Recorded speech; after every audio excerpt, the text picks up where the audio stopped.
Muito obrigada pelo convite que a GFU que me fez para dirigir umas palavras aos associados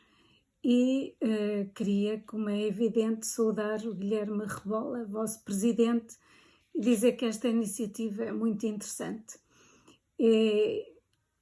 Penso eu oportuno, num momento tão especial como este que estamos a viver, que reflitamos sobre ele para podermos tirar lições.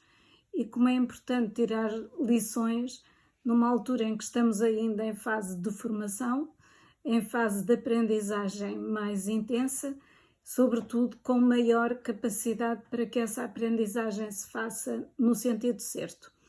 A Faculdade de Economia da Universidade de Coimbra tem tradição de uma formação bastante diversificada, sobretudo uma formação que prepara os alunos para uma vida real em que ninguém fique para trás, e eu tenho, portanto, muito gosto em colaborar com uma universidade que foi e é a minha, uma vez que nós devemos ter o espírito de aprender ao longo da vida, e de vos dizer algo que decorre da minha reflexão sobre o momento que estamos todos a sentir e a viver. A sentir e a viver porque é importante sentirmos aquilo que vivemos, porque é através dessa nossa capacidade de ir também atrás dos nossos sentimentos e emoções que mais nós podemos compreender e que mais podemos retirar de ensinamento para a nossa vida. E neste contexto eu penso que todos estarão de acordo comigo no sentido de que a globalização que estávamos a viver era uma globalização profundamente errada do ponto de vista económico, uma vez que ela facilitou as trocas comerciais com base na exploração das pessoas mais débeis em termos dos seus direitos, uma globalização também errada, na medida em que, permitindo essa exploração, agravou de uma maneira exponencial as desigualdades, e as desigualdades geram sempre um sentimento de injustiça, que é o motor, a meu entender, da infelicidade, do contrário daquilo que normalmente é propalado em termos de discurso político, como seja o bem-estar, na medida em que o sentimento de injustiça é aquele que nós guardamos mais no fundo ao longo da nossa vida, e somos capazes de analisar os fenómenos em função dele, e sobretudo uma economia que assente num consumo sempre em crescimento, dilapidou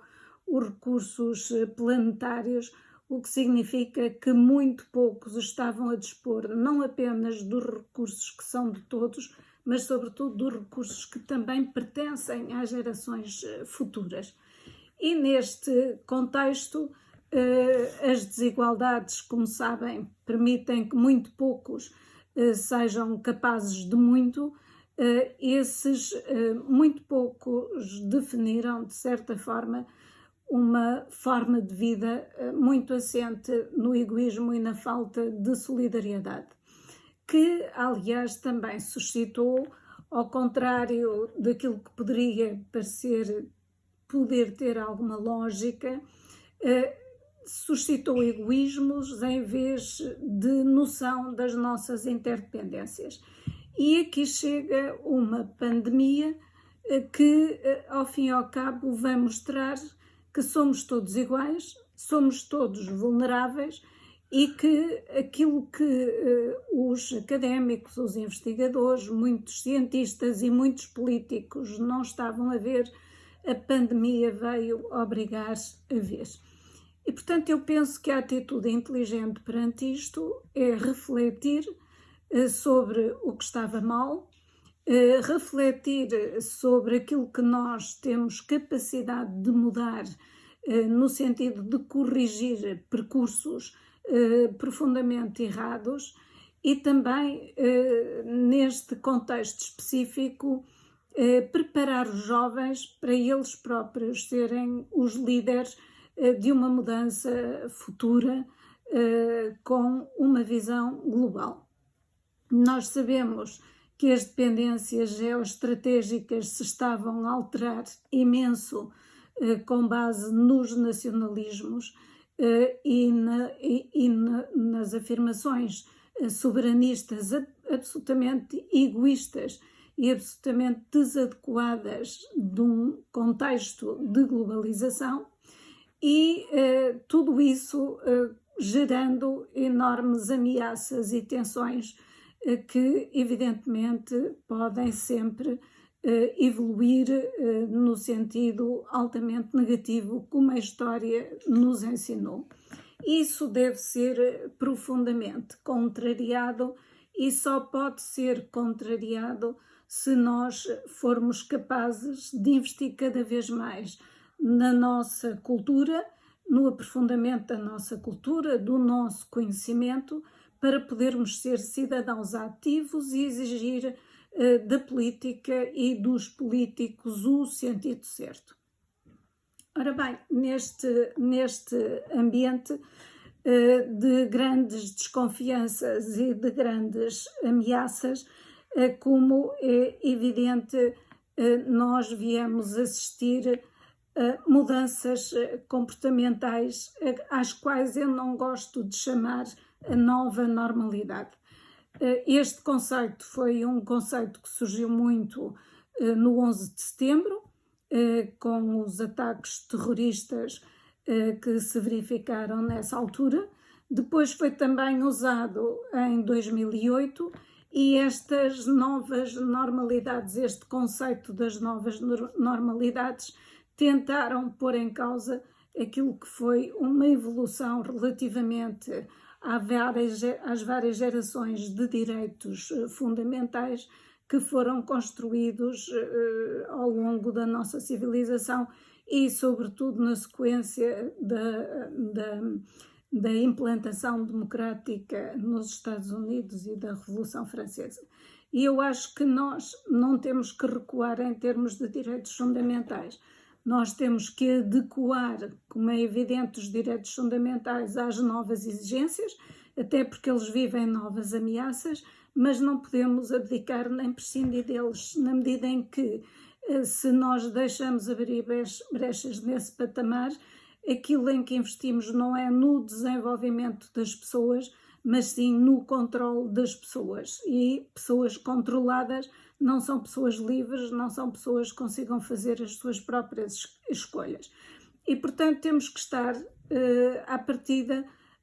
muito abertos para a análise do que são os direitos fundamentais, do que eles representam e de como eles podem ser adaptados ao século XXI.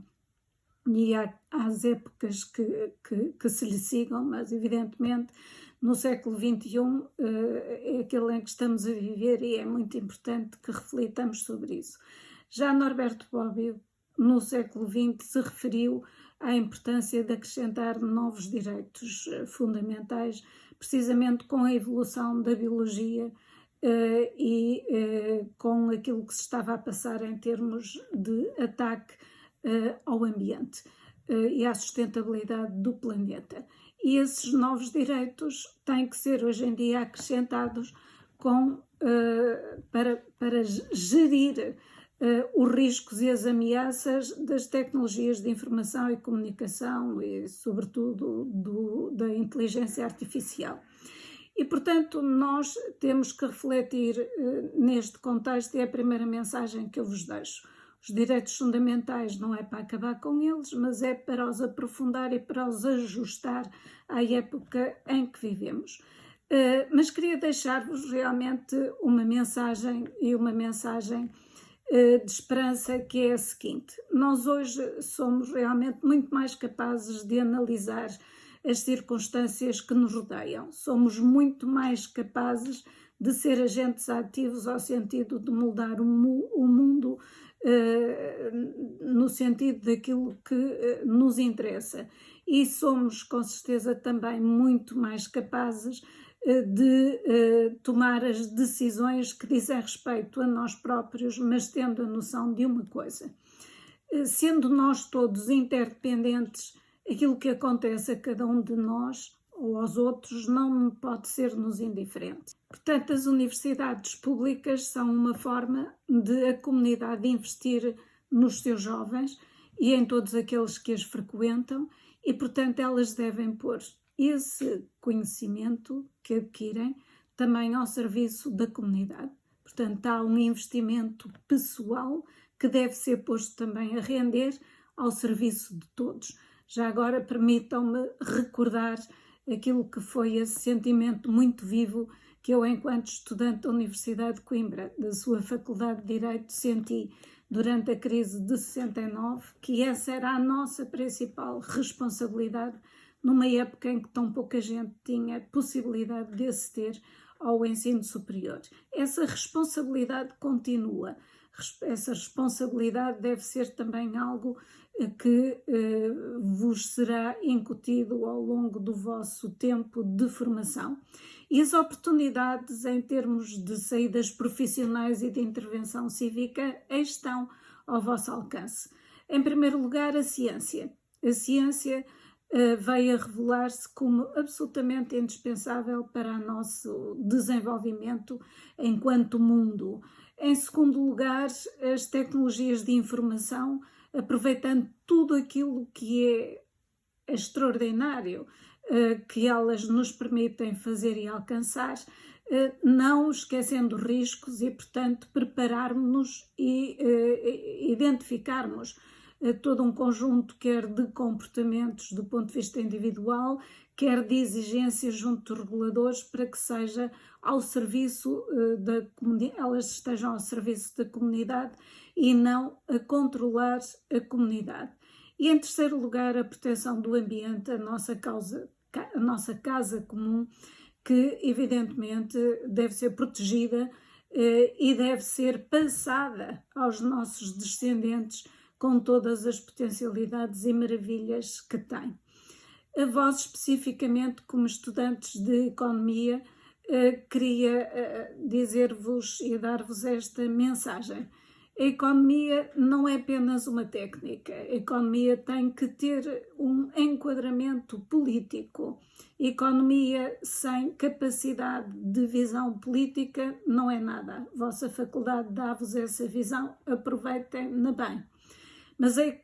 relativamente à economia, há uma mensagem principal. Não há dúvida que tudo é economia, mas a economia não deve estar a controlar as pessoas, não deve transformar as pessoas em instrumento. A economia está ao serviço das pessoas. E esta mensagem é central, porque é através dela que nós vamos reganhar aquilo, como o Edgar Morin dizia ainda há pouco tempo numa entrevista ao Corriere della Sera, que nós sabemos bem que valores como a solidariedade, a fraternidade, a entreajuda é aquilo que deve mover, no bom sentido, as comunidades humanas. Nós sabemos isso, teimamos em esquecer, mas aquilo que é a minha mensagem de grande esperança para o futuro relativamente a estudantes de economia de uma universidade com tradição e com a responsabilidade da Universidade de Coimbra, é que não se esqueçam que esse espírito que sempre aí se viveu tem que ser um espírito que vos deve conduzir ao longo das vossas vidas, porque nós sem os outros não existimos. Se não tivermos a noção da alteridade, a nossa individualidade não existe. Muito obrigada e muitas felicidades para o vosso futuro.